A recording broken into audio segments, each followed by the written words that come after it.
अजीज दोस्तों, अस्सलाम वालेकुम, नमस्ते, सत श्री अकाल, जय जिनेंद्रा, गुड आफ्टरनून। अजीज दोस्तों, इज़राइल के हवाले से चीज़ें हैं कुछ इज़राइल से बाहर भी चीज़ें ज़्यादा चल रही हैं। इज़राइल तो सिर्फ बमबारी कर रहा है, बाहर कुछ ज़्यादा ही चीज़ें चल पड़ी हैं। देखें, ब्रसल्स बेल्जियम का कैपिटल, यूरोपियन यूनियन का कैपिटल, यहाँ पे यूरोपियन पार्लियामेंट है। वहाँ मैंने शायद अपनी ज़िंदगी के सबसे ज़्यादा साल गुजारे हैं।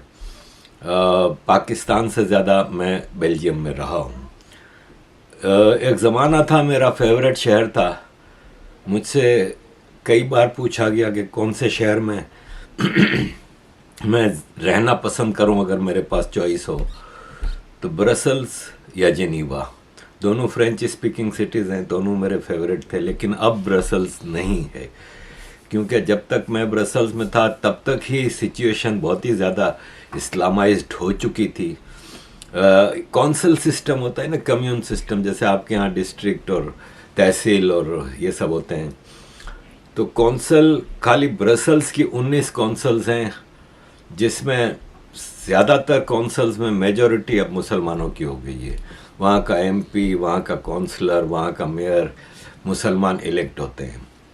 बेल्जियम में सबसे ज़्यादा मुसलमान तुर्की से हैं, फिर मोरक्को से हैं, फिर ट्यूनीसिया से हैं, अल्जीरिया से हैं, फिर पाकिस्तान से हैं, बांग्लादेश से हैं। तो एक्सट्रीमिज़म बहुत बढ़ गई है। कल जो हुआ बेल्जियम में परसों रात को, वो बहुत ही भयानक था। जब मुझे खबर मिली तो मुझे ऐसा लगा कि मेरे अपने शहर में हुआ है। ये जो एक आदमी है जिसने ये सब किया, उसका नाम मतलब अब्दुल सलाम लसूद है और ये ट्यूनिस का है। 2019 में अजाइलम ली थी बेल्जियम में, अजाइलम रिफ्यूज़ हो गई तो ये इलीगल रह रहा था। और कलाशनकोफ उठाई और स्वीडन और बेल्जियम का मैच हो रहा था, तो स्वीडन के जो कुछ विजिटर्स आए थे वहाँ पे मैच देखने, तो उनके ऊपर फायरिंग कर दी। पहली रिपोर्ट आई कि 5 मारे गए, फिर रिपोर्ट आई 8 मारे गए, अब कह रहे हैं 2 मारे गए। फिर पुलिस ने इसको ढूंढना शुरू किया। अब ये वाक़या आया संझिल, बेल्जियम ब्रसल्स का एक इलाका है। संझिल्स में मैं 92 से लेकर 95 तक 3 साल रहा हूँ, और पूरा अरबाइज्ड इलाका है। बाद में इसमें पाकिस्तानी और बंगाली काफ़ी आने शुरू हो गए थे। और ये फिर लेट नाइट, पूरी रात पुलिस ढूंढ रही थी, तो लेट नाइट ये आदमी, एक और इलाका है स्कारबिक, स्कारबिक को हम तुर्की कहते थे, मिनी तुर्की। स्कारबिक में भी मैं 1 साल रहा हूँ। और स्कारबिक में ये कैफ़े में बैठा था, वहाँ पुलिस गई और मुकाबला हुआ उससे, और उसमें वो मारा गया। अजीज दोस्तों, ये एक छोटा सा ट्रेलर है। फ्रांस में अभी छुरी मारी थी, वो भी आईएसआईएस का था। ये भी अपने आप को आईएसआईएस का कहता है। इसने वीडियो रिलीज़ की थी कि मैंने ये मारे हैं, मैं इस्लामिक स्टेट से ताल्लुक़ रखता हूँ और मैंने ये जिहाद किया है अल्लाह की राह में फ़लस्तीनियों के लिए। आप सोचें, लाखों इंग्लैंड में रहते हैं, लाखों फ्रांस में, जर्मनी में, सबकी हालत ख़राब है। एक सिविल वार कहीं भी हो सकती है, एक चिंगारी की ज़रूरत है। हथियार आप देखें, एक इलीगल आदमी को कलाशनकोफ मिल जाती है बेल्जियम जैसे मुल्क में, और बेल्जियम में इतना क्राइम है, इतनी इलीगल एक्टिविटीज़ होती हैं कि हमें लगता है कि यार यहाँ पे पुलिस क्या कर रही है। ड्रग्स आपको हर गली में मिलेगी, हथियार आपको हर गली में मिलेगा। मुझे याद है, मेरा एक पाकिस्तानी दोस्त था, लाहौर से बिजनेसमैन था। तो एक दिन मुझे बैठे थे हम, तो मुझे कहता है कि आरिफ भाई, वो मेरा बेटा है ना, हाथ से निकल के। अच्छा, वो इस्लामिक इतना नहीं था, ये ड्रग्स पीता था और लड़कियां और शराब, और लेकिन बात करेगा तो जिहादियों वाली करेगा, तब इनका अंदर का इस्लाम जागता है। तो कहता है यार मेरा बेटा, कहता उस दिन मैं अपने बेटे के कमरे में गया, वो कमरे में नहीं था, घर में नहीं था। तो इसकी अलमारी मैंने कुछ ढूंढ रहा था, तो खोली तो उसमें कलाशनकोफ निकली। मैंने कहा हैं कलाशनकोफ? कहता हाँ। कहता है फिर वो काला कचरे का थैला होता है ना, उसमें डाल के इसके घर के सामने ही नाला बहता है, कहता है मैंने वो नाले में जाके फेंक दी। तो ये आलम है, यहाँ पे हर जगह हथियार मिलता है, और हथियार ना भी मिले तो हर घर में किचन में छुरी होती है, छुरी से ही ये 4-5 आदमियों को मार देते हैं। और ये मामला इस हद तक ख़राब हो गया है कि पुलिस पे हमले हो रहे हैं। जर्मनी, स्वीडन, फ्रांस, यूके हाथ से निकल गए हैं, बेल्जियम, हॉलैंड, ऑस्ट्रिया, ये हाथ से निकल गए हैं। और इन्फिल्ट्रेशन इतनी ज़्यादा बढ़ गई है कि बयान से बाहर है। अजीज़ दोस्तों, एक बहुत ही ख़तरनाक ज्वालामुखी पे हम बैठे हुए हैं इधर, और वाकई अब डर लगने लगा है, क्योंकि आप इनका यूनियन देखें, इनकी अलायंस देखें, इनकी यूनिटी देखें। हम जैसे लोगों के लिए, ख़ास तौर पर मेरे जैसे लोगों के लिए जो कि खुल के इतनी बातें करता है,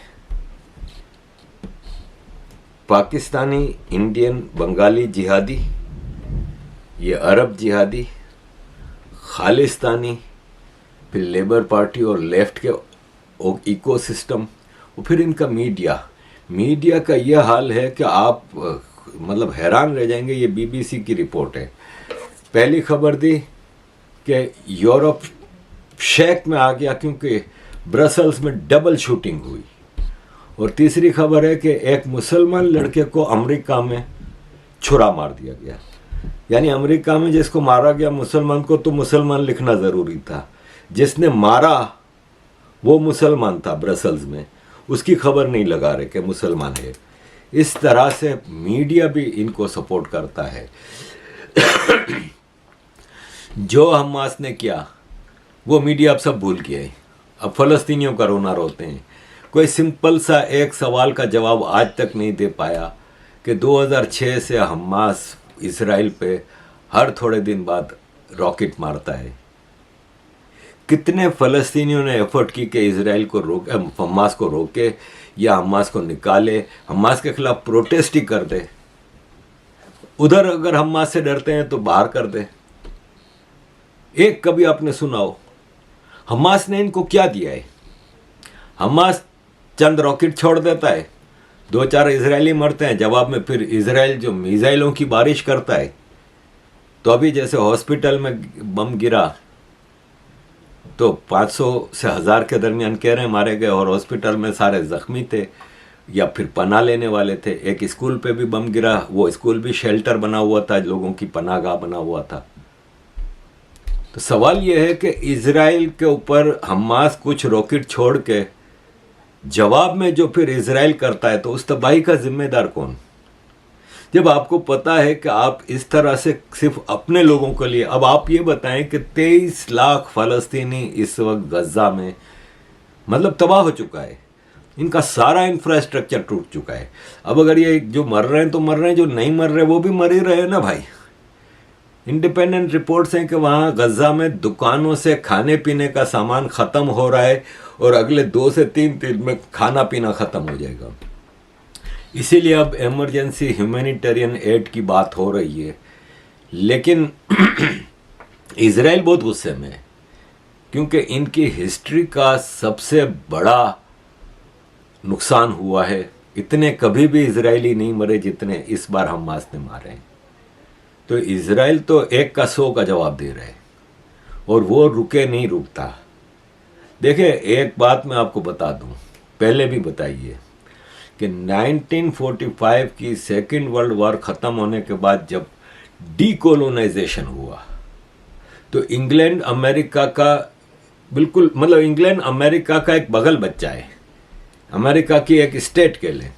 उसने सेकेंड वर्ल्ड वॉर से लेके अब तक 70-80 सालों में अमेरिकन पॉलिसी को रिलीजियसली टो किया है। उसी के पीछे पीछे चल रहा है, जो वो कहता है वो इंग्लैंड कर रहा है। तो अमेरिका इंग्लैंड ने मिल के चीज़ें डिसाइड की कि डीकोलोनाइजेशन किस तरह करनी है। तो इन्होंने पूरी दुनिया में डीकोलोनाइजेशन की। 2 एरियाज इनके लिए बहुत ही इम्पोर्टेंट थे। एक था अरबियन मिडल ईस्ट गल्फ, जहाँ पे दुनिया जहाँ का उस वक्त फ्यूचर एनर्जी रिसोर्सेज नज़र आ रहे थे कि पूरी दुनिया का उधर है। ईरान है, सऊदी अरब है, इमारात है, अम्मान है, बहरीन, कतर, कुवैत, इराक, ये लीबिया, ये सब रीजन था ना। एक ये इम्पोर्टेंट था और एक था साउथ एशिया, जहाँ पे अगर वो एक हिंदुस्तान को आज़ादी देते, उस हिंदुस्तान का जो पोटेंशियल था, उसकी जो हेरिटेज थी, उसका जो ज्ञान था, उसकी जो रिचनेस थी कि इतना लूटने के बाद भी इनको पता है कि इंडिया इज़ वेरी रिच। तो नेचुरल रिसोर्सेज में जो ज़रूरियात हैं, जैसे फूड ग्रेन्स हैं, दूसरी सारी चीज़ें हैं, आयुर्वेद है, सब कुछ है, वो इंडिया में अवेलेबल था। तो इनको इन दो एरिया का कंसर्न था जो कि इनको अपने कंट्रोल रखना था। तो इधर दो स्टेट्स बनाई गई धर्म के नाम पे, रिलीजन के नाम पे। रिलीजन के नाम पे पूरी मैनकाइंड हिस्ट्री में सिर्फ दो स्टेट बनी है। एक ठीक है, मदीना में रियासत मदीना बनी थी, प्रॉफिट मोहम्मद ने जो बनाई थी, वो इस्लाम की रियासत थी, और जाहिर है वो फिर उसने जो दुनिया में किया वो एक हिस्ट्री है। लेकिन ये जो दो रिलीजियस स्टेट बनी ना, वो डायरेक्ट पाकिस्तान और इजराइल अमेरिका के कंट्रोल में रहीं शुरू से। वरना 1947 में रशिया, सोवियत यूनियन और अमेरिका दोनों ने पाकिस्तान के प्राइम मिनिस्टर को इनवाइट किया था। तो पाकिस्तान का प्राइम मिनिस्टर अमेरिका गया, क्योंकि और कहीं जा नहीं सकता था, वो उनकी क्रिएशन थे। इसी तरह इजराइल अमेरिका की क्रिएशन है।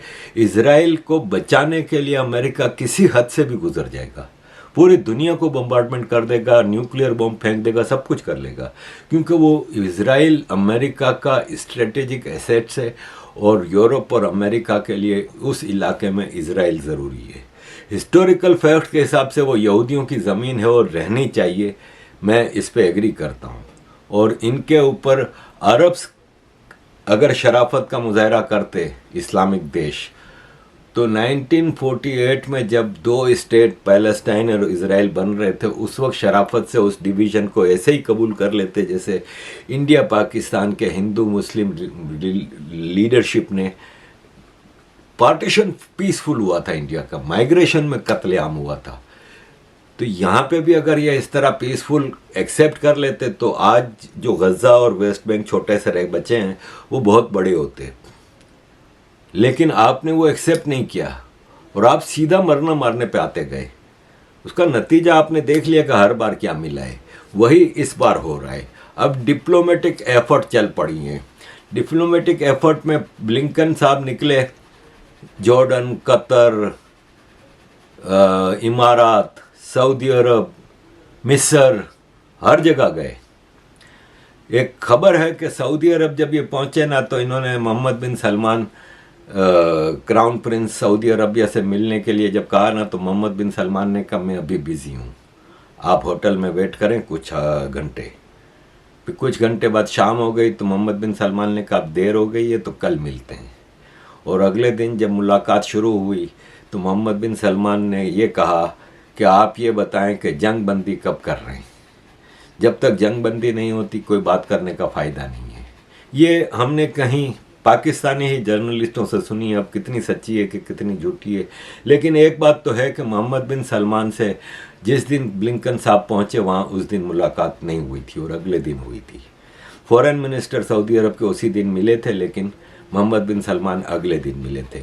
वरना इजिप्ट गए, जॉर्डन गए, कतर गए, वहाँ पे एयरपोर्ट से उतर के सीधा कतर के अमीर से मिले, इजिप्ट के जनरल सीसी से मिले, और जॉर्डन के बादशाह से मिले, सबसे मिले। लेकिन यहाँ पे ये चीज़ हुई। अब एक प्रेशर टैक्टिक्स तो आई है। बाइडन पहुँचे हैं इजराइल, और इजराइल को ये कन्विंस कर रहे हैं कि, मतलब बाइडन इजराइल को ये कह नहीं पा रहा कि जंग रोक दो, और इजराइल तो इस वक्त बिल्कुल सुनने के मूड में नहीं है, क्योंकि मैंने बताया कि ये इजराइल की हिस्ट्री में सबसे ज़्यादा इजरायली मारे गए हैं। अभी भी हमास कह रहा है कि हमारे पास 250 होस्टेजेस हैं। ये गुस्सा दिलाने के लिए काफ़ी है।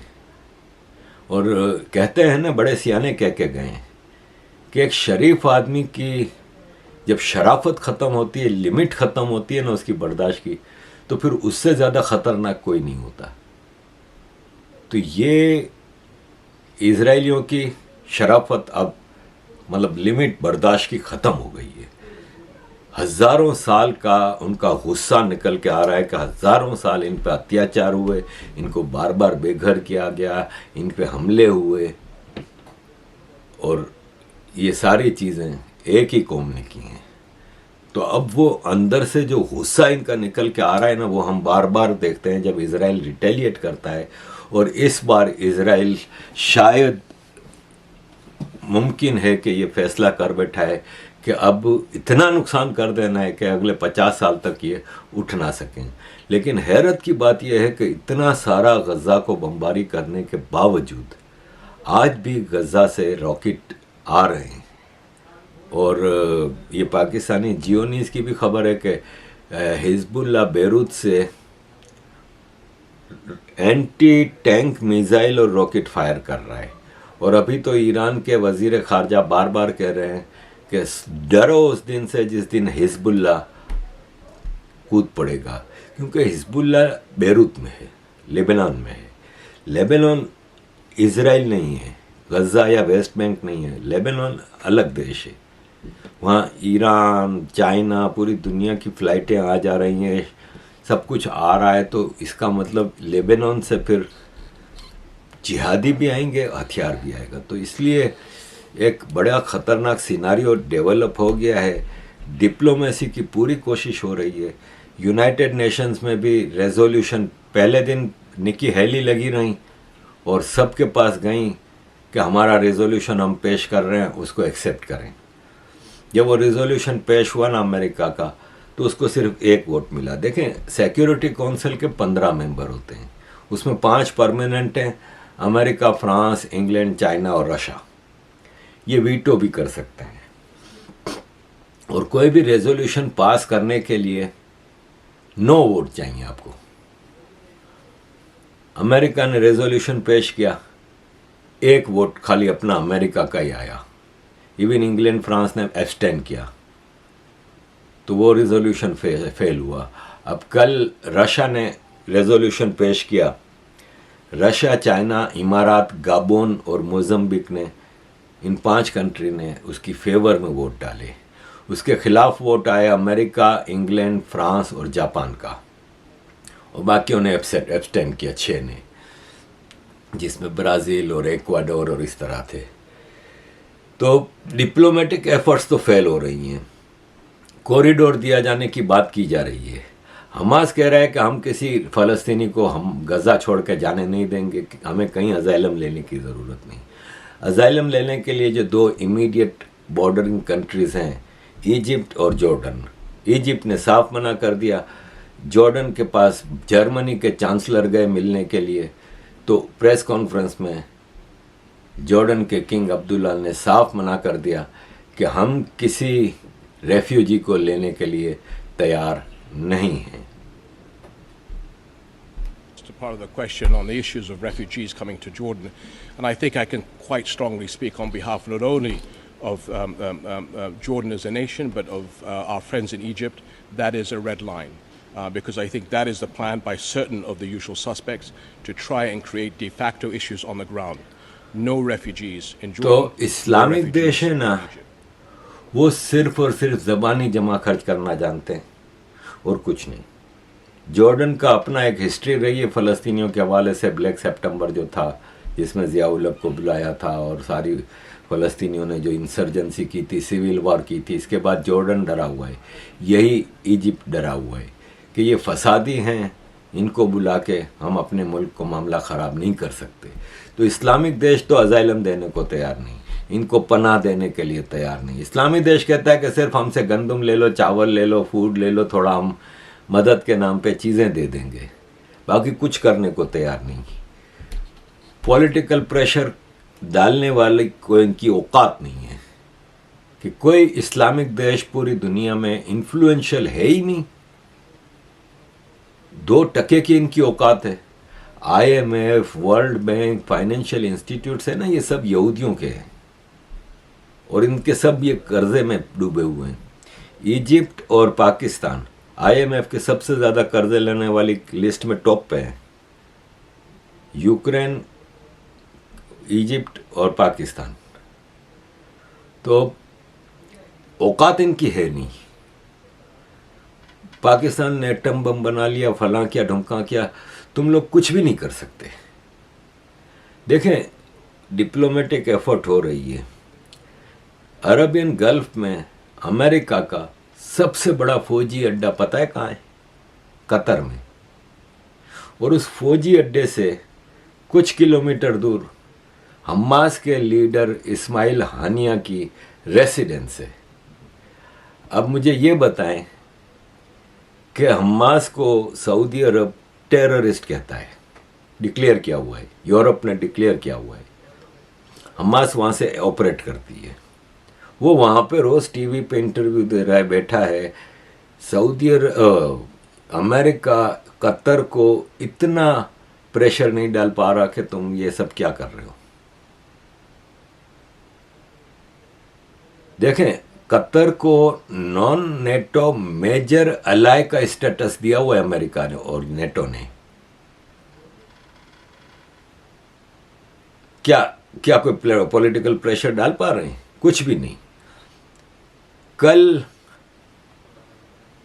ईरान का फॉरेन मिनिस्टर कतर पहुंचता है और दोहा में इस्माइल हानिया हमास के लीडर से पप्पियां ले रहा है और गले मिल रहा है। अब आप मुझे ये बताएं कि ये सब चीज़ें खुलेआम हो रही हैं वहाँ जहाँ पे अमेरिका का सबसे बड़ा फौजी अड्डा है।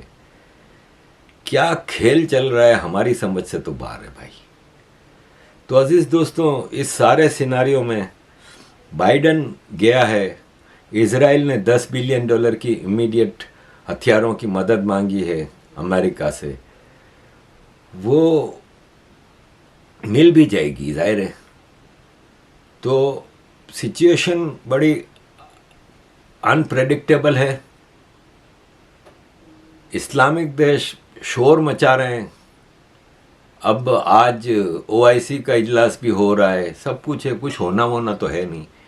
OIC का इजलास कई सालों से हो रहा है और कई सालों से कभी भी इनका कोई प्रोडक्टिव कोई चीज़ आई है? ये आपस में मिलजुल के बैठ के बात करने को तैयार नहीं होते। ये किसी एक इशू पे, भाई आप ये बताएं कि आप पिछले 50 साल की 40 साल की हिस्ट्री उठा कर देख लें, मेजर जंगें क्या हुई हैं? ईरान इराक वार दोनों इस्लामिक, सऊदिया यमन वार दोनों इस्लामिक, इराक लीबिया सीरिया पे अमेरिका और नेटो ने हमला किया, सऊदी अरब शामिल था, पाकिस्तान शामिल था। अफगानिस्तान पे नेटो ने हमला किया। नेटो में खुद तुर्की मौजूद है, इस्लामिक कंट्री। पाकिस्तान अफगानिस्तान वार में शामिल रहा, सऊदी अरब का पैसा लगा रहा, सब कुछ सबको पता है। कुवैत, बहरीन, ओमान सब मिले हुए थे अमेरिका के साथ। जितनी आपको वार मिलेंगी, मुसलमान देश है ही उसमें शामिल, आपस में ही लड़ रहे हैं। तो फिर OIC क्या औकात है? तो अजीज दोस्तों, that's the situation. Let's see क्या होता है। Thank you very much for all your support.